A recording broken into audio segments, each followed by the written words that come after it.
Hello everyone. Well, I have had the Robo for a few months now, and I am pretty happy with it. As many will say, 3D printing is not quite consumer ready yet. That said, it is great for people who are willing to take the time to tweak the settings to get things just right. You can come out with some pretty impressive results.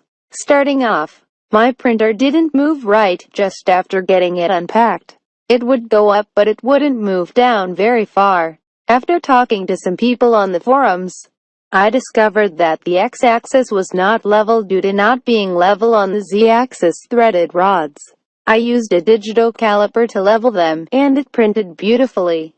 My best advice, go to the forums and ask for help. Even if they don't point out the exact problem, they will help figure things out. Matter Control, the default software, works well with the Robo. It is great for getting started. Or if you don't want to tweak the printer very much.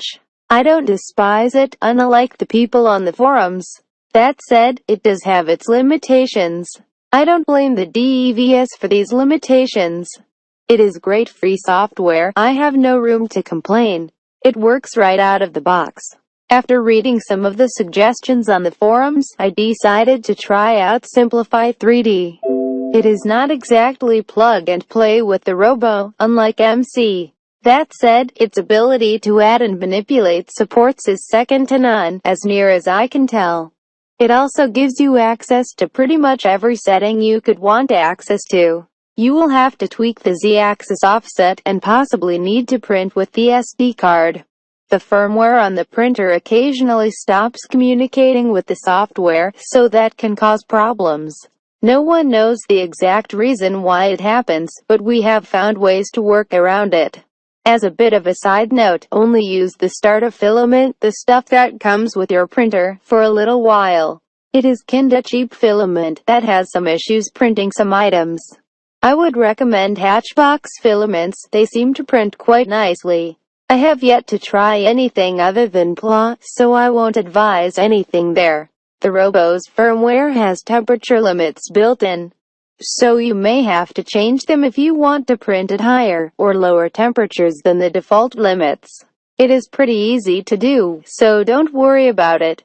Just take a look at the forums and ask for help if you can't find what you are looking for.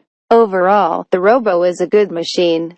Yes, people have had problems with it. You will have problems with virtually any of these complex machines.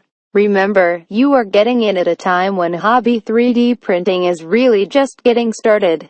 The Robo can provide very good prints. It can also have problems. Usually, it just takes carefully thinking through the problem and troubleshooting it.